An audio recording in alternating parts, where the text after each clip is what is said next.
وبركاته. وعليكم السلام ورحمة الله وبركاته. الحمد لله رب العالمين والعاقبة للمتقين والصلاة والسلام على سيد الأنبياء والمرسلين. أما بعد فأعوذ بالله من الشيطان الرجيم. بسم الله الرحمن الرحيم. ألا إن أولياء الله لا خوف عليهم ولا هم يحزنون. صدق الله مولانا العظيم وبلغنا رسوله النبي الأمين الكريم ونحن على ذلك لمن الشاهدين والشاكرين والحمد لله رب العالمين. سرورا شاہ کریمہ دستگیرہ اشرفا حرمت روح پیغمبر یکرتت امام غوث اعظم بمنے بے سرو ساما مدد قبلہ دی مدد کعبہ ایمان مدد. عزیزان گرامی، خطبہ مسنونہ کے ساتھ میں نے جس آیت کو تلاوت کیا اس کا مضمون بیان کرنے سے پہلے اپنا مرافعت مل کر اپنے آقا و مولا حضور خاتم النبیین شفیع المذنبین جناب صلی اللہ تعالی علیہ وآلہ وسلم کی بارگاہ علی جہ میں حلیہ درود و سلام پیش کیجئے. اللہم صلی علی سیدنا ومولانا محمد مبارک وسلم صلی علیہ صلاة و سلام علیک یا رسول اللہ صلی اللہ تعالی علیہ وآلہ وسلم. ہم اور آپ یہاں جو جمع ہوئے ہیں حضور سیدنا غوث پاک رضی اللہ تعالی عنہ کی محبت کے پیش نظر اور غوث پاک رضی اللہ تعالی عنہ کا ذکر اور حضور غوث پاک رضی اللہ تعالی عنہ سے فیض و برکات حاصل کرنے اور ان کے نام کا صدقہ لینے کے لیے حاضر ہوئے. اللہ رب العزت ہم سب کے دامانوں کو غوث پاک رضی اللہ تعالی عنہ کے صدقے سے پر کرنا ہے. غوث پاک رضی اللہ تعالی عنہ کی 11ویں شریف دراصل صرف ہم اور آپ ہی نہیں بلکہ جہاں جہاں غوث پاک رضی اللہ تعالی عنہ کے جانے اور ماننے والے رہتے ہیں ہر اس جگہ 11ویں شریف ہر سال منائی جاتی ہے. ہر سال میں بھی ہر مہینے منائی جاتی ہے.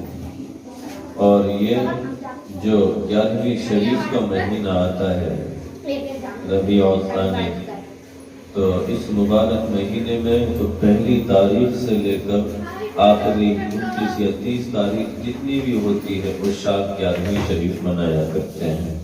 یہ حضور غوث پاک رضی اللہ تعالی عنہ سے محبت کی علامتیں ہیں کہ عشاق جو ہیں اہل عقیدت جو ہیں وہ غوث پاک رضی اللہ تعالی عنہ سے سچی محبت رکھتے ہیں اور اسی کے پیش نظر حضور غوث پاک رضی اللہ تعالی عنہ کا ذکر کرتے ہیں اور جو ہے ان سے فیض و برکات حاصل کرتے ہیں. اعلیٰ حضرت فاضل بریلوی رحمۃ اللہ علیہ نے آپ کی شان میں بڑی بہترین منقبت لکھی. اعلیٰ حضرت فاضل بریلوی رحمۃ اللہ علیہ اپنی شاعری میں ایک عجیب کمال رکھتے ہیں کہ جو اور شعراء کو حاصل نہ ہو سکا. آپ غوث پاک رضی اللہ تعالی عنہ کی شان میں لکھتے ہیں واہ کیا مرتبہ اے غوث ہے بالا تیرا، واہ کیا مرتبہ اے غوث ہے بالا تیرا، اونچے اونچوں کے سروں سے قدم اعلیٰ تیرا، اونچے اونچوں کے سروں سے قدم اعلیٰ تیرا، اور سر بھلا کیا کوئی جانے کہ ہے کیسا تیرا، سر بھلا کیا کوئی جانے کہ ہے کیسا تیرا، اولیاء ملتے ہیں آنکھیں وہ ہے تلوار تیرا، اولیاء ملتے ہیں آنکھیں وہ ہے تلوار تیرا، اور کیا دبے جس پہ حمایت کا ہو پنجہ تیرا، کیا دبے جس پہ حمایت کا ہو پنجہ تیرا، اور شیر کو خطرے میں لاتا نہیں کتا تیرا، شیر کو خطرے میں لاتا نہیں کتا تیرا، تو حسینی حسنی کیوں نہ محی الدین ہو، تو حسینی حسنی کیوں نہ محی الدین ہو، اے خضر مجمع بحرین ہے چشمہ تیرا، اے خضر مجمع بحرین ہے چشمہ تیرا، اور قسمیں دے دے کے کھلاتا ہے پلاتا ہے تجھے، قسمیں دے دے کے کھلاتا ہے پلاتا ہے تجھے، پیارا اللہ تیرا چاہنے والا تیرا، پیارا اللہ تیرا چاہنے والا تیرا، اور مصطفیٰ کے تنے بے سایہ کا سایہ دیکھا، مصطفیٰ کے تنے بے سایہ کا سایہ دیکھا، جس نے دیکھا میری جان جلوہ زیبا تیرا، جس نے دیکھا میری جان جلوہ زیبا تیرا، ابن زہرا کو مبارک ہو عروس قدرت، ابن زہرا کو مبارک ہو عروس قدرت، قادری پائیں تصدق میرے دلہا تیرا، قادری پائیں تصدق میرے دلہا تیرا،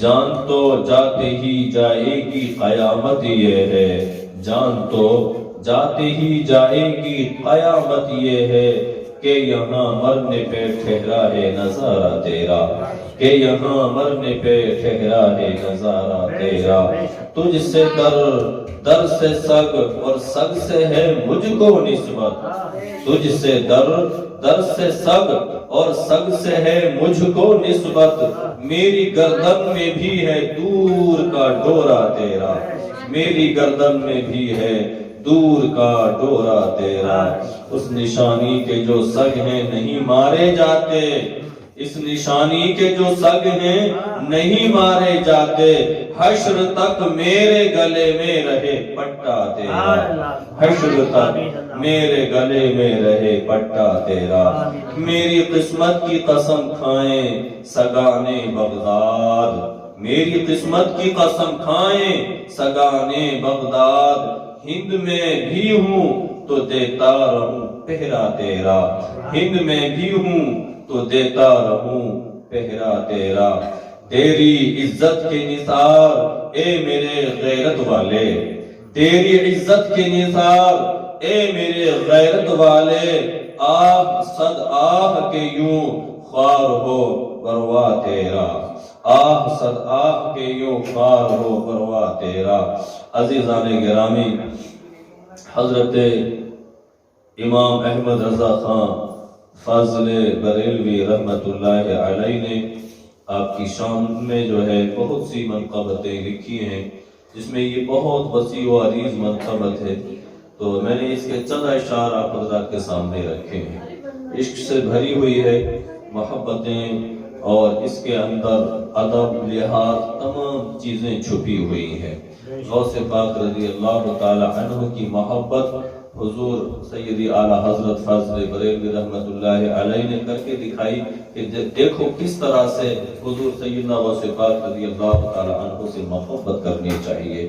عزیزان ملت اسلامیہ، میں نے قرآن پاک کی آیت پڑھی، الا ان اولیاء اللہ لا خوف علیہم ولا هم یحزنون، سن لو خبردار، اللہ کے ولیوں کو کوئی خوف نہیں، کوئی ملال نہیں، کوئی ڈر نہیں، بلکہ اللہ نے انہیں ہر خوف اور ہر رنج سے جو ہے بے نیاز کر دیا ہے۔ تو اولیاء اکرام کی شان، یہ تو تمام اولیاء اکرام کی شان ہے، اور اس میں حضور غوث پاک رضی اللہ تعالی عنہ کو خاص کیا گیا ہے۔ غوث پاک رضی اللہ تعالی عنہ کہ جب ولادت بھی نہیں ہوئی تھی تو آپ کی ولادت کے چرچے عام ہو گئے تھے. آپ کی ولادت کی پیش گوئیاں آپ سے پہلے جو ہے کئی بزرگوں نے کی تھی.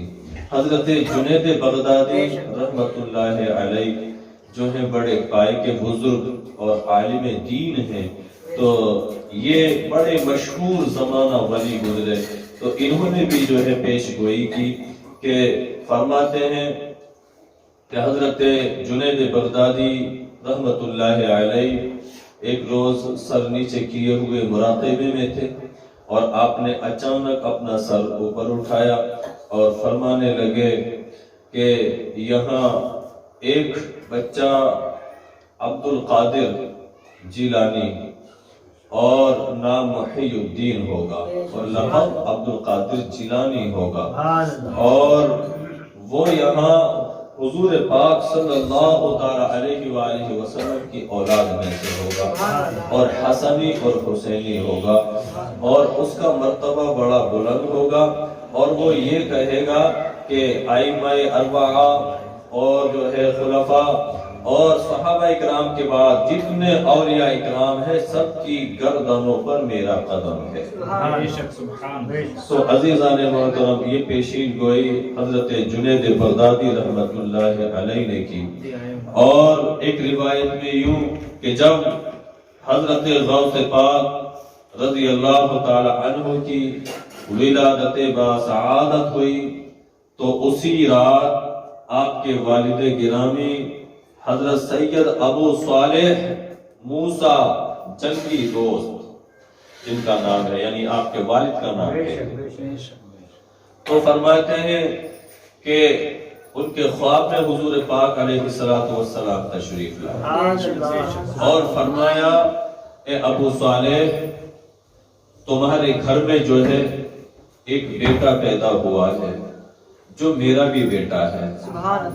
تمہارے گھر میں ایک بیٹا پیدا ہوا ہے جو میرا بھی بیٹا ہے، اور وہ اللہ کا محبوب ہے، اللہ کا محبوب ہے، اور اس کی شان اور عظمت ایسی ہے کہ جیسی شان اور عظمت میری انبیاء اکرام کے درمیان ہے.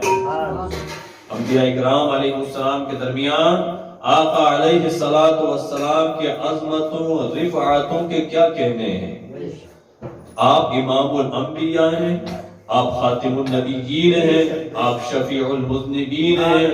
اللہ نے کسی نبی کو خلیل بنایا، دوست بنایا، کسی کو کلیم بنایا، ہے نا، کسی کو جو مرتبہ جو چاہا وہ عطا فرمایا، مگر وہ تمام مرتبے اپنے محبوب کو بھی عطا فرمائے اور ساتھ میں آپ کو اپنا محبوب بنایا. تو یہ مرتبہ ہمارے آقا حضور صلی اللہ علیہ وآلہ وسلم کی جو مراتب ہیں انبیاء اکرام علیہ السلام کے درمیان ہیں. تو آپ نے فرمایا کہ میری عظمت اور میری شان جس طرح انبیاء اکرام علیہ السلام کے درمیان ہے، اسی طرح غوث پاک عبد القادر جیلانی کی شان اور عظمت تمام اولیاء اکرام کے درمیان ہے، اولیاء اکرام کے درمیان ہے. عزیزان گرامی، تو حضور غوث پاک رضی اللہ تعالی عنہ کی شان اور اس عظمت جو ہے بہت زیادہ ہے. آپ مادرزاد ولی ہیں، حالانکہ یہ بات لوگوں کی سمجھ میں نہیں آتی. اگر کہا جائے کہ غوث پاک رضی اللہ تعالی عنہ مادرزاد ولی ہیں تو کچھ لوگ ایسے ہوتے ہیں کہ وہ سوال کھڑے کر دیتے ہیں، ایسا کیسے ہو سکتا ہے، ایسا کیسے ہو سکتا ہے، جبکہ خود آپ ان سے پوچھیں تو وہ یہ کہتے ہیں کہ ان کے گھر میں جو بچہ پیدا ہوتا ہے وہ ولی پیدا ہوتا ہے، معاذ اللہ. لیکن حضور غوث پاک رضی اللہ تعالی عنہ کی ولایت میں شک کرتے ہیں اور ان کے جو ہے کرامت پر شک کرتے ہیں. کچھ تو وہ ہیں کہ جو انکار کر دیتے ہیں. حضور سیدی اعلیٰ حضرت فاضل بریلوی فرماتے ہیں کہ جو کرامت کا انکار کر دیتا ہے وہ گمراہ ہوتا ہے. کیا ہوتا ہے؟ گمراہ ہو جاتا ہے، وہ راہ بھٹک جاتا ہے، راستے سے ہٹ جاتا ہے. تو وہ سیدھے راستے پر نہیں ہے جو کرامتوں سے انکار کرتا ہے. جبکہ غوث پاک رضی اللہ تعالی عنہ جو ہیں مادرزاد ولی ہیں، اور مادرزاد ولی آپ کے بہت سارے واقعات کتابوں میں جو ہیں لکھے ہوئے ہیں۔ جب آپ کی پیدائش ہوئی اور پیدائش کے بعد میں آپ یکم رمضان دنیا میں تشریف لائے اور آپ نے جو ہے دودھ نہیں پیا، اور پھر پورا مہینہ ایسا ہی گزر گیا کہ آپ دن میں دودھ نہیں پیا کرتے، اور جب افطار کا وقت ہوتا تو آپ دودھ نوش فرمایا کرتے، یہاں تک کہ سحری کے وقت تک آپ کبھی بھی دودھ پی لیا کرتے تھے۔ لیکن دن میں آپ نے کبھی رمضان کے مہینے میں دودھ نہیں پیا، اور یہ بات جو ہے تمام جیلان میں اور دور دور تک مشہور ہو گئی، دور دور تک مشہور ہو گئی کہ سیدوں کے گھرانے میں ایک ایسا بچہ پیدا ہوا کہ جس نے دنیا میں آتے ہی روزے رکھنا شروع کر دیا، دنیا میں آتے ہی روزہ رکھنا شروع کیا۔ اور جو ہے جب اگلا سال آیا، وہ ایام رضا چل رہے تھے، تو جب اگلا سال آیا تو وہ ابر آلود تھا، چاند نظر نہیں آیا، تو لوگ دوڑے ہوئے آئے کہ چلو وہاں چلتے ہیں وہ سیدوں کے گھر میں کہ وہاں جو بچہ پیدا ہوا اس نے آتے ہی روزے رکھنا شروع کیے، وہاں چلتے ہیں۔ لوگ آئے اور انہوں نے آ کر کے پوچھا کہ کیا تمہارے بیٹے نے دودھ پیا؟ تو ان کی والدہ نے فرمایا کہ نہیں، میرے بیٹے نے دودھ نہیں پیا، کیونکہ جو ہے رمضان کا چاند ہو چکا ہے، رمضان کا مہینہ شروع ہو چکا ہے۔ تو سبحان اللہ، ایسی عظمت تھی، آپ کے بچپن ہی میں آپ کی کرامتیں مشہور ہو گئی، آپ کی ولادت کے چرچے آپ کی ولادت سے پہلے ہی ہو گئے تھے۔ تو آپ کی کرامتیں جب سے لے کے آج تک اور قیامت تک جو ہوئی ہیں وہ باقی رہیں گی انشاءاللہ، اور اس کا ذکر کرنے والے عشاق جو ہیں اور اہل عقیدت جو ہیں، اہل محبت جو ہیں، وہ آپ حضور غوث پاک رضی اللہ تعالی عنہ کی شان کے تذکرے تبصرے اپنی اپنی زبانوں میں کرتے رہے ہیں، اور انشاءاللہ تبارک و تعالی کرتے رہیں گے۔ تو عزیزان گرامی، ابھی غوث پاک رضی اللہ تعالی عنہ بچے تھے، تو ایک روز گائے کے پیچھے یا بیل کے پیچھے جانے لگے، تو گائے نے مڑ کر کے آپ سے کلام کیا، یعنی آپ سے بات کرنا شروع کی۔ کیا جانور کسی غیر ولی سے بات کرتے ہیں؟ نہیں کرتے نا، یہ تو کسی ولی کی شان ہوتی ہے، یا پھر ان سے بڑھ کر کے نبیوں کی شان ہوا کرتی ہے کہ نبی علیہ السلام کو اللہ تبارک و تعالی جس نبی کو مبعوث فرماتا ہے وہ تمام چرند پرند حیوانات اور تمام کے جو ہے وہ نبی ہوا کرتے ہیں، تو ان سے جانور بھی باتیں کرتے ہیں، چھوٹے موٹے پرندے جانور جو بھی چوپائے سب بات کر لیتے ہیں، درخت بھی، زمین مٹی پتھر بھی۔ ہمارے آقا علیہ الصلوۃ والسلام سے پتھروں نے ملاقات کی اور پتھروں نے سلام کیے اور درختوں نے سجدے کیے۔ تو یہ جو ہے کمالات، یہ معجزے ہیں جو انبیاء اکرام علیہ السلام کے سامنے اور ان سے جو صادر ہوتے ہیں، اور یہ کرامتیں ہیں جو اولیاء اکرام سے صادر ہوا کرتی ہیں۔ تو حضرت غوث پاک رضی اللہ تعالی عنہ ایک بیل کے یا گائے کے پیچھے جب چلنے لگے تو اس نے کلام کیا، مڑ کے کہنے لگا، غوث پاک، آپ کو اللہ تبارک و تعالی نے اس لیے پیدا نہیں کیا، شاید کہ آپ محض تفریح کے لیے جا رہے ہوں گے آگے۔ کسی نے کہا کہ کھیل کے لیے، لیکن آپ نہیں کھیلا کودا کرتے تھے، آپ کی شان اور عظمت آپ پہچانا کرتے تھے، تو آپ نہیں آگے بڑھ کے یوں ہی کسی مقصد سے جا رہے ہوں گے۔ تو اس گائے نے کہا کہ آپ اس لیے پیدا نہیں ہوئے، پہلی بار جانور سے کلام سنا تو غوث پاک فرماتے ہیں کہ میں گھبرا گیا، اور گھبرا کر کے آپ آئے اور جو ہے اپنے گھر میں آ کر کے چھپ گئے۔ اب اسی واقعے میں ایک اور واقعہ ملتا ہے کہ آپ نے اس وقت ایک قافلے کو جاتے ہوئے دیکھا کہ جو قافلہ جو ہے حرمین طیبین جا رہا تھا حج کرنے کے لیے، تو آپ کے دل میں تمنا پیدا ہوئی، میں بھی حج کرتا اور میں بھی سرکار صلی اللہ علیہ وآلہ وسلم کے روضہ انور کو دیکھتا، میں بھی خانہ کعبہ کی زیارت کرتا۔ لیکن آپ فوراً واپس آئے، اپنی والدہ سے کہنے لگے، والدہ، تمام عازمین جا رہے ہیں حج کرنے کے لیے، تو وہ سب خانہ کعبہ کی زیارت کریں گے، مجھے بھی اجازت دے دیں۔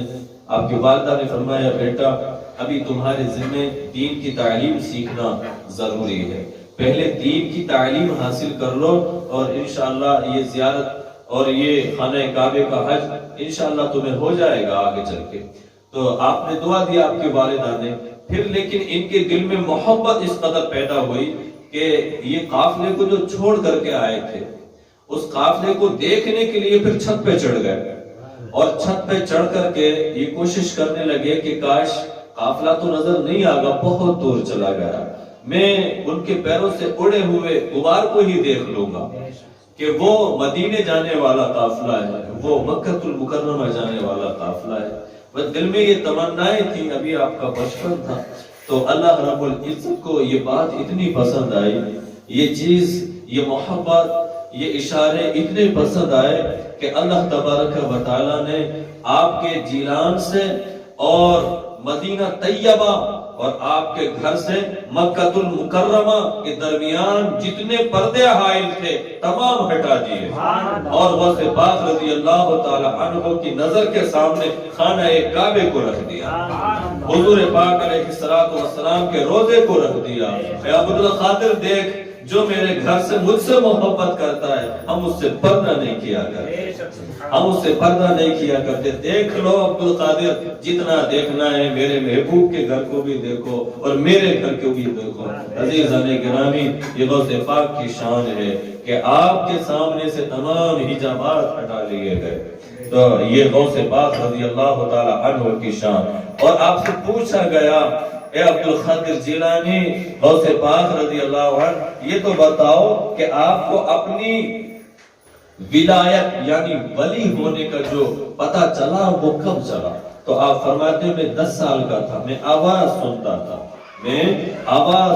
تھا کہ اللہ کے ولی کے لیے جگہ کشادہ کر دو، اللہ کے ولی کے لیے راستہ خالی کر دو، اللہ کے ولی کے لیے جگہ دے دو۔ تو میرے علاوہ کوئی نہ تھا کہ جس کے لیے یہ بولا جاتا ہو۔ میں سمجھ گیا کہ یہ ولی کا جو شرف ہے وہ مجھے حاصل ہوا ہے، ولایت کا جو تاج ہے وہ میرے سر پر سجایا گیا ہے۔ یہ غوث پاک کی شان ہے۔ عزیزان گرامی، غوث پاک رضی اللہ تعالی عنہ کے ماننے اور چاہنے والے در حقیقت سمجھتے یہ ہیں کہ محض آپ نے جو ہے، جیسے آج کے زمانے میں کچھ لوگوں نے بنا رکھا ہے، رنگین کپڑے پہنے، انگوٹھیاں پہنی، وہ دیگر جو بھی سنگار کرنا ہے، لمبی زلفیں رکھی، اور کبھی کبھی جو بھی لمبے آڑے ترچھے ڈنڈے ہاتھ میں لیے، اور سمجھنے لگے کہ شاید یہ کوئی فقیرانہ معاملہ ہے۔ یہ فقیری نہیں ہے، فقیری تو وہ ہے، ہم فقیری کہتے ہیں، لیکن وہ اپنے آپ میں جو ہے بادشاہی ہوا کرتی ہے، وہ بادشاہی ہوا کرتی ہے۔ اور کوئی ولی بغیر علم، بغیر شریعت کے نہیں بن سکتا۔ طریقت جو ہے شریعت کا ہی حصہ ہوا کرتا ہے۔ وہ یہ سمجھے کہ شریعت ادھر سے اٹھا لی اور جو ہے طریقت کہیں اور سے آئی ہے، محض غلط اور گمراہی، بددینی اور بد مذہبی ہے۔ یقیناً جہاں شریعت ہے وہی طریقت ہے، جہاں شریعت نہیں وہاں طریقت بھی نہیں ہو سکتی۔ تو اس لیے غوث پاک رضی اللہ تعالی عنہ کو دیکھنا ہوگا، ان کی جو شان اور جو ان کے اعمال اور ان کے جو اقوال، جو افعال ہیں، ان پر نظر کرنی ہوگی، تو یہ معلوم ہوگا کہ طریقت کیا ہوتی ہے اور شریعت کیا ہوتی ہے۔ ہمارے اکابرین اور ہمارے اولیاء کرام، ہمارے اسلاف اور بزرگان دین نے جو راستہ چنا ہے وہ درمیانی راستہ رہا ہمیشہ۔ غوث پاک رضی اللہ تعالی عنہ نے صرف گدڑی میں یہ لباس میں ہی وقت نہ گزار دیا، بلکہ آپ نے جو ہے علم دین حاصل کیا، اور اتنا علم دین حاصل کیا، اتنا علم دین حاصل کیا کہ اس زمانے کے علماء کوئی 10 اور کوئی 12 اور کوئی 13 تفاسیر قرآن کے بیان کر سکتا تھا۔ یہ حد تھی، یعنی کوئی تو 1 تفسیر کر سکتا تھا، کوئی 2، کوئی 3، حد یہ تھی کہ کوئی 12-13، بس اس سے زیادہ کوئی تفسیر بیان نہیں کر سکتا تھا۔ لیکن اس زمانے کے علماء میں بھی غوث پاک کی شان یہ تھی کہ آپ 40 تفسیر بیان کیا کرتے تھے، 40 تفسیر بیان کرتے تھے۔ تو یہ آپ عالم ربانی تھے یا نہیں تھے؟ بلکہ آپ کے والد بھی عالم دین تھے، آپ کے دادا بھی عالم دین تھے۔ آپ کے والد سید ابو صالح موسیٰ جنگی دوست نے جو تعلیم حاصل کی تھی اپنے والد گرامی حضرت عبداللہ سے حاصل کی۔ حضرت عبداللہ آپ کے جو دادا تھے، اور بڑے عالم تھے اس وقت کے، جو مشہور اور معروف عالم دین تھے۔ آپ کے نانا جان وہ بھی مشہور عالم دین تھے اور اللہ کے ولی تھے۔ اللہ کے ولی حضرت عبداللہ سمعی، زمانہ جانتا ان کی کتنی کرامت ہے، سیب کی کرامت مشہور ہوئی انہیں۔ آپ کی والدہ گرامی فاطمہ ام الخیر ہیں، یہ اللہ کی ولیاں ہیں، تہجد گزار ہیں، ساری رات کھڑی ہو جاتی مصلی پہ تو نماز ختم نہیں ہو جاتی، فجر کا وقت آ جایا کرتا تھا۔ قرآن پاک کے پڑھنے کی کثرت اس قدر تھی، اتنا قرآن پاک پڑھا کرتی تھی، اتنی تلاوت کیا کرتی تھی، اتنا شوق تھا کہ آپ کے حمل میں جب حضرت غوث پاک تھے تو وہ اپنے مادر کے شکم میں ہی قرآن پاک کی تلاوت کو سنا کرتے تھے، اور اس سننے کی برکتیں یہ نمودار ہوئی کہ جب مدرسے میں آپ کا داخلہ کیا گیا، جب آپ پڑھنے کے لیے استاد کے سامنے بیٹھے، استاد نے پڑھایا بسم اللہ الرحمن الرحیم، آپ نے بسم اللہ الرحمن الرحیم پڑھنا شروع کیا، الحمد شریف پڑھی، الف لام میم پڑھی، سورہ بقرہ پڑھی، آل عمران پڑھی، نساء پڑھی، پڑھتے گئے یہاں تک کہ 2-4 پارے نہیں بلکہ 18 سپارے مکمل سنا دیے۔ سبحان اللہ۔ استاد نے پوچھا بیٹا یہ سپارے تم نے کب پڑھ لیے، کہاں پڑھ لیے؟ فرمایا حضور میری والدہ روزانہ تلاوت کیا کرتی تھی، لہذا مجھے یہ 18 سپارے ماں کے شکم میں ہی یاد ہو گئے، میں نے حفظ کر لیے۔ تو یہ شان غوث اعظم عزیزان ملت اسلامیہ۔ تو غوث پاک رضی اللہ تعالی عنہ مادرزاد ولی پیدا ہوئے، مادرزاد ولی پیدا ہوئے، اور بھی اولیاء کرام مادرزاد ہوئے ہیں، جیسے ہمارے نبی آقا کریم علیہ السلام تو نبی ہی یعنی نبوت کی حالت ہی میں پیدا ہوئے تھے۔ لوگ کہتے ہیں 40 سال میں نبوت ملی، 40 سال میں نبوت ملی، پھر وہ جو زمانہ 40 سال سے پہلے کا وہ کیا تھا؟ لوگ کچھ کا کچھ بیان کرتے ہیں، ایسا نہیں ہے۔ آپ نے اعلان کیا 40 سال کی عمر میں آپ پیدا نبی ہی ہوئے تھے۔ آپ سے پوچھا گیا کب نبی تھے، کب نبی تھے؟ آپ نے فرمایا تمہارے باپ آدم علیہ السلام، آپ وہ گل کے درمیان تھے، میں اس وقت بھی نبی تھا، میں اس وقت بھی نبی تھا۔ تو یہ امام الانبیاء کی شان ہے، اور امام الاولیاء کی شان یہ، سردار اولیاء کی شان یہ کہ مادرزاد ولی پیدا ہوئے۔ غوث پاک رضی اللہ تعالیٰ تمام اولیاء کرام کے سردار ہیں۔ تو ہمیں غوث پاک رضی اللہ تعالیٰ عنہ سے عقیدت اور محبت کے ساتھ ساتھ اس بات پر بھی غور و فکر کرنا چاہیے کہ شریعت اور طریقت ایک ہی جگہ رہتی ہے، اور جب تک یہ دونوں چیزیں کسی ایک کے پاس نہ ہو جائیں وہ ولی کامل نہیں ہو سکتا، ولی کامل نہیں ہو سکتا۔ تو غوث پاک رضی اللہ تعالی عنہ شریعت کے بہت پاسدار ہیں۔ آپ کے پاس کئی سو علماء کرام آپ کے مجمع میں آیا کرتے تھے۔ آپ کے بیٹے فرماتے ہیں، آپ کے صاحبزادے فرماتے ہیں کہ جب غوث پاک رضی اللہ تعالی عنہ واضح و نصیحت فرمایا کرتے تو ایک مجمع میں 400 علماء کرام آیا کرتے، اور وہ 400 علماء کرام اپنی دوات، اپنا قلم اور اپنی کتاب ساتھ لایا کرتے تھے۔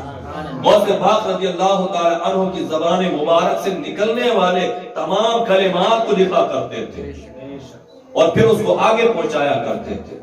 حضور غوث پاک رضی اللہ تعالی عنہ شروع میں وعظ و نصیحت نہیں فرمایا کرتے تھے، تو عالم بیداری میں، حالت بیداری میں کسی کو سونے میں زیارت ہوتی ہے، آقا علیہ السلام کی آپ کو حالت بیداری میں زیارت ہوئی، مصطفیٰ کریم علیہ السلام تشریف لائے، فرمایا بیٹے وعظ و نصیحت کیوں نہیں فرماتے؟ آپ تو بڑے عالم تھے نا، اس لیے فرمایا حضور پاک علیہ السلام نے بیٹے تم وعظ و نصیحت کیوں نہیں فرماتے؟ آپ نے فرمایا میں عجمی ہوں اور یہاں لوگ جو ہیں عربی ہیں، لہٰذا ان کی زبان بڑی اچھی زبان ہے، بڑا صاف ستھرا بولتے ہیں، مجھے ایسی زبان بولنا نہیں آتی۔ حضور پاک علیہ السلام نے ارشاد فرمایا بیٹے اپنا منہ کھولو، دہن مبارک کھولو۔ فرماتے میں نے منہ کھولا، میرے آقا علیہ السلام نے 7 مرتبہ لعاب دہن عطا فرمایا، یعنی میرے منہ میں لعاب دہن ڈالا، اور پھر فرماتے ہیں اس کے بعد آقا علیہ السلام نے فرمایا اب وعظ و نصیحت کیا کرنا۔ پھر فرماتے ہیں یہ ظہر سے پہلے کا واقعہ ہے، پھر ظہر کی نماز پڑھ لی تو حضرت علی تشریف لے آئے۔ حضرت علی انہوں نے بھی پوچھا بیٹے وعظ و نصیحت کیوں نہیں کرتے؟ میں نے کہا میں عربی ہوں، میں نے کہا میں عجمی ہوں اور لوگ عربی ہیں. آپ نے فرمایا اچھا اپنا منہ کھولو. میں نے منہ کھولا تو حضرت مولا کائنات حضرت علی رضی اللہ تعالی عنہ نے 6 دفعہ رعب دہن میں روح میں فرمایا بیٹے آج سے واعظ و نصیحت کیا کرنا. فرماتے ہیں کہ پھر میرا یہ عالم ہو گیا کہ جب شروع میں چند لوگ جمع ہوئے اور پھر مجمع 2-4 نہیں بلکہ 70,000 تک پہنچ گیا. 70,000 تک مجمع پہنچ گیا. 70,000 لوگ ایک مجلس میں شامل ہوا کرتے تھے. ہفتے میں 2 بار آپ واعظ فرمایا کرتے تھے. تو جس میں کوئی مجمع ایسا نہیں ہوا کرتا تھا کہ جس میں لوگ تائب نہ ہوتے ہوں، یعنی توبہ نہ کرتے ہوں، گناہوں سے باز نہ آ جاتے ہوں. لوگوں پر کیفیت طاری ہو جایا کرتی تھی، آنکھوں سے آنسو نکلنا شروع ہو جاتے تھے، جسم پر کپ کپی طاری ہو جایا کرتی تھی، لوگ استغراق کی حالت میں ہو جایا کرتے تھے. اور جب غوث پاک رضی اللہ تعالی عنہ اپنا واعظ ختم کیا کرتے تھے تو اس میں نہ جانے کتنے کافر ہوا کرتے تھے جو آپ کا واعظ سننے کے لیے آتے تھے، اور واعظ کا دلوں پر ایسا اثر ہوا کرتا تھا کہ واعظ ختم ہونے پر وہ مسلمان ہو جایا کرتے تھے. سبحان اللہ. بچن کر کے یہ سبحان اللہ. واعظ ختم ہوتا تھا تو کفار و مشرکین جو یہود و نصارہ جو بھی آیا کرتے تھے آپ کے مجمع میں، وہ کلمہ پڑھ کر مسلمان ہو جایا کرتے تھے، کلمہ پڑھ کر مسلمان ہو جایا کرتے تھے. یہ شان، یہ عظمت تھی حضور غوث پاک رضی اللہ تعالی عنہ. حضرات غوث پاک رضی اللہ تعالی عنہ جب مدرسے میں پڑھا رہے ہیں، آپ کے علمی شان دیکھیں. پڑھا آپ نے باقاعدہ پڑھایا. لوگ سمجھتے ہیں کہ جنگلوں میں گھومنا پھرنا، انگوٹھیاں پہن لینا یہی درویشی ہے. غوث اعظم نے سکھایا درویشی کس کو کہتے ہیں، درویش ہوتا ہے کیا. آپ نے جنگلوں میں چلے پھرے، مجاہدے کیے، کھانا پینا ترک کیا، روزے بے روزے رکھتے چلے گئے. اور 40 سال تو ایسے گزرے، 40 سال توجہ، 40 سال کیسے گزرے؟ 40 سال ایسے گزرے کہ جب عشاء کے لیے وضو کیا تو فجر کی نماز بھی اسی کے وضو سے ادا کی. فجر کی نماز بھی اسی وضو سے ادا کی. اور 15 سال ایسے گزارے غوث پاک رضی اللہ تعالی عنہ نے کہ ہر شب میں ایک قرآن پاک مکمل کیا. 15 سال ایسے گزارے. اور آپ شروع میں گری پڑی چیزوں کو اٹھا کے تناول فرما لیا کرتے، پھر ان کو بھی چھوڑ دیا کہ میرے جیسے لوگ کچھ اور بھی تو ہیں زمین پر، ان کے لیے چھوڑ دیا کرتے. نہیں کھایا کرتے. کبھی تو آپ کو اشارے ملا کرتے کھا لو، جب جا کے کہیں آپ کچھ تھوڑا بہت کھا لیا کرتے تھے. آپ نے مجاہدے کیے، نفس کا تزکیہ کیا، ہر طریقے سے نفس کو جو ہے اپنے سنوارا سجایا. اور پھر آپ طریقت میں جو ہے، معرفت میں جو ہے آپ نے کامل درجہ پورا پا لیا، اور آپ آج عالم دین مکمل ہو گئے. تمام علوم آپ نے جو ہے حاصل کیے. اور پھر مدرسے میں پڑھانے کے لیے بیٹھے. نظامیہ مدرسہ تھا، اس میں مدرسے میں پڑھانے لگے. آپ درس دے رہے ہیں، طلبہ دوزانوں بڑا ادب کے ساتھ بیٹھے ہوئے ہیں. اچانک طلبہ نے دیکھا کہ حضور غوث پاک رضی اللہ تعالی عنہ کے چہرے مبارک کا رنگ بدل گیا کہ جیسے سرخ ہو جاتا ہے. تو آپ نے اپنے ہاتھ کو نیچے سے اوپر کیا اور ایسا تھا کہ جیسے ہاتھ پر کوئی وزن رکھا ہوا ہو. طالب علم اس وقت خاموش رہے، ادب کی وجہ سے کچھ نہ پوچھ سکے، کچھ دریافت کرنے کی جرأت نہ تھی. اتنا لحاظ تھا، اتنا ادب تھا. آج کے زمانے میں ایسا نہیں نظر آتا ہے. اساتذہ کی محبت اور احترام جو لازمی ہے نا، آج کے وقت میں نظر نہیں آتا. گزشتہ زمانے میں ہم نے خود بھی اپنے اساتذہ کا ادب و احترام کیا، لیکن ہم نے اپنے اساتذہ کو بھی دیکھا کہ جب وہ اپنے اساتذہ کے سامنے جایا کرتے تو یا تو دو دانوں، وہ بھی اس وقت جب کہ استاد حکم دے دا بیٹھ جاؤ، جب بیٹھا کرتے تھے. ہم نے اپنے اساتذہ کو دیکھا. تو جیسا زمانہ آپ پیچھے کا دیکھیں گے، بڑا مہذب اور بڑا مؤدب وہ زمانے اور وہ وقت گزرے ہیں. تو غوث پاک کا زمانہ، اللہ اکبر، ایسا خوبصورت زمانہ کہ آپ کے سامنے آپ کے شاگرد بیٹھے دوزانوں، اور جب آپ کے چہرے پر کچھ اثرات دیکھے، جب تبدیلی دیکھی تو بس دیکھ لیا اور دیکھنے کے بعد خاموش ہو گئے اور اپنے اپنے گھروں کو یا مدرسے میں کمروں میں واپس چلے گئے، لیکن یاد رہا اور پوچھنے کی جرأت کسی کو نہ ہو سکی۔ پھر انہی طلباء نے دیکھا کہ ایک قافلہ آیا اور اس قافلے میں ان کا ایک سردار تھا، اور وہ آئے اور انہوں نے آ کر کے غوث پاک رضی اللہ تعالی عنہ کی خدمت میں سلام پیش کیا اور اپنی عقیدت پیش کی، غوث پاک رضی اللہ تعالی عنہ کا شکریہ ادا کیا۔ تو غوث پاک رضی اللہ تعالی عنہ نے پوچھا کہ شکریہ کس لیے اور کس لیے آنا ہوا؟ تو ان تاجروں نے عرض کیا کہ حضور ہم سمندر میں تھے، سمندر میں ہمارا سفر جاری تھا، ہم جہاز میں بیٹھے ہوئے تھے، سمندری جہاز میں ہم سفر کر رہے تھے کہ اچانک موجیں جو ہیں بڑھ گئیں، تلاتم خیز ہو گئیں، اور اس میں جو ہے ایک زلزلہ نما ہوگا، جیسے کہ کیا مطلب طوفان آ گیا ہو۔ تو قریب تھا کہ جہاز ڈوبنے لگا، پانی بھرنے لگا، لوگ سب طریقے سے کام کرنے لگے، کوئی کسی طریقے سے کوئی کسی کو پکارنے لگا، لیکن میرے ذہن میں اس وقت آیا کہ یہ وہ زمانہ ہے کہ جس زمانے میں قطب العالم موجود ہے، غوث زمان موجود ہے، یعنی سارے زمانے کے غوث موجود ہیں۔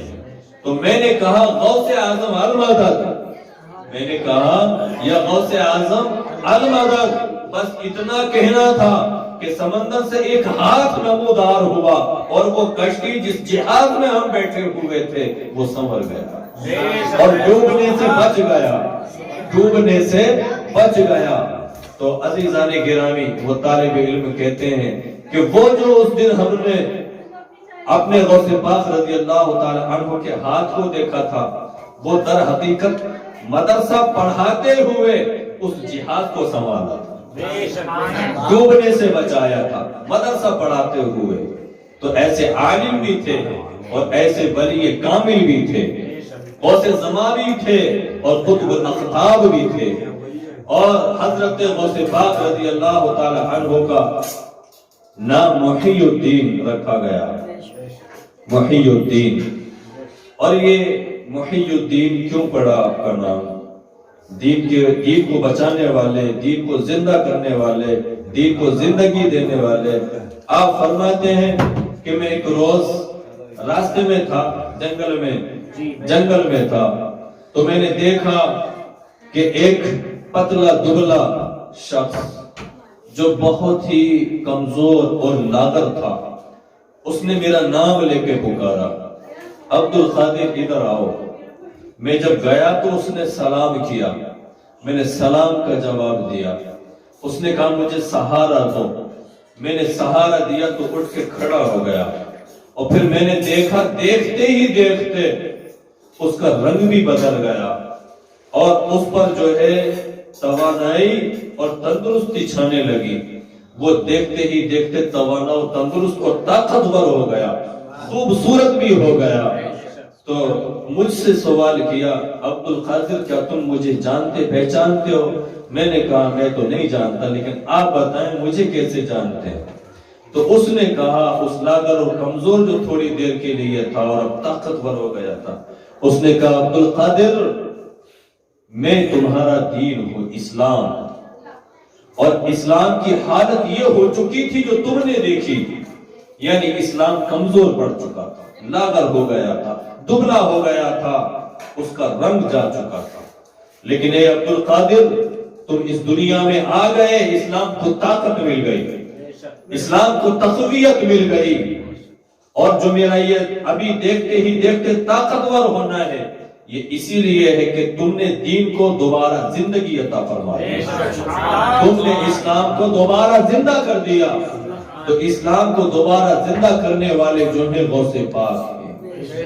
آپ کے آمد سے پہلے اسلام کا دین کا برا حال ہو چکا تھا، آج کے دور میں بھی ایسا ہو چکا، جگہ جگہ اسلام بڑھتا ہوا نظر آیا، لیکن کہیں نہ کہیں اللہ تبارک و تعالیٰ کو جہاں دین اسلام بچانا ہوتا اپنے مجاہدوں کو بھیج دیتا ہے۔ تو غوث اعظم کو بھیج دیا دین کو بچاؤ. غوث اعظم کے آنے کی برکت سے دین زندہ ہو گیا, دوبارہ طاقت ملی, ہمت ملی, حوصلہ ملا, دین کو تر و تازگی ملی. اس لیے آپ کا نام وحی الدین رکھتے ہیں. وحی الدین آپ کا دین ہو گیا. تو عزیزان گرامی, ہمیں حضور غوث پاک رضی اللہ تعالی عنہ سے سچی عقیدت رکھنی چاہیے, محبت رکھنی چاہیے, لیکن محبت اور عقیدت کے درمیان ان تمام باتوں کا خیال بھی رکھنا چاہیے کہ آپ کی زندگی میں کبھی نماز قضا نہیں ہوئی, آپ نے علوم ایک یا دو علم نہیں حاصل کیے, بلکہ جتنی بھی علوم آپ کو سیکھنا تھے سیکھ, اور اللہ نے آپ کو جو ہے عطا فرمائے, علم معرفت بھی عطا فرمایا, اور اس کے علاوہ جتنے بھی ولایت کے علوم ہیں, معرفت کے علوم ہیں, تمام عطا فرما دیے گئے. غیب کی باتیں آپ کو سکھا دی گئیں. آپ نے علوم قرآن اور حدیث اور طریقت کے تمام علوم حاصل کیے ہیں. تو اس سے معلوم یہ ہوتا ہے کہ علم دین حاصل کرنا, یہاں تو حضور پاک علیہ الصلوۃ والسلام نے بھی فرمایا طلب العلم فریضہ علی کل مسلم و مسلمہ, ہر ایک مسلمان مرد و عورت کو علم دین سیکھنا فرض ہے, ضروری ہے, لازمی ہے.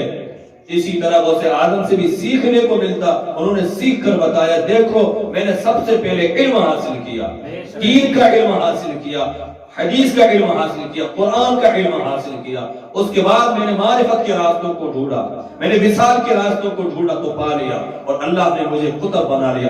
آپ غوث پاک رضی اللہ تعالیٰ عنہ فرماتے ہیں کہ اللہ نے جب مجھ پر عنایات کی تو اللہ نے مجھے اپنے ملک دکھا دیے, اور جب میں نے اللہ کے ملکوں کو دیکھا تو میں نے ایسا پایا کہ جسے رائے کے دانے کو ہتھیلی پہ دیکھا جاتا ہے.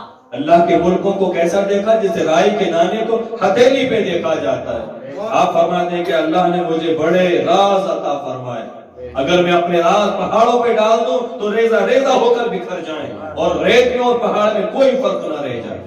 آپ فرماتے ہیں اگر میں اپنا راز دریاؤں پہ ڈال دوں تو سارے دریاؤں کا پانی جذب ہو جائے, خشک ہو جائے, دری میں اور خشکی میں کوئی فرق باقی نہ رہ جائے. آپ فرماتے ہیں کہ اگر میں اپنا راز مردوں پہ ڈال دوں تو وہ اللہ کے حکم سے اللہ کا نام لے کر کے زندہ کھڑے ہو جائیں, اور زندوں میں اور مردوں میں کوئی فرق نہ رہ جائے. تو یہ اللہ رب العزت نے اپنا محبوب بنایا, زمانے کا غوث بنایا, قطب الاقطاب بنایا, محی الدین بنایا, غوث الثقلین بنایا. جب اللہ تبارک و تعالی کسی کو اپنا محبوب بنا دیتا ہے تو اس کو تمام عنایات کی بارش عطا فرماتا ہے. اللہ رب العزت ہم تمام کو غوث پاک رضی اللہ تعالی عنہ کی محبت سے سرشار فرمائے. حضور غوث پاک رضی اللہ تعالی عنہ کے نقش قدم پر چلنے کی توفیق عطا فرمائے, اور سچی عقیدت نصیب فرمائے. وما علینا الا البلاغ. السلام علیکم.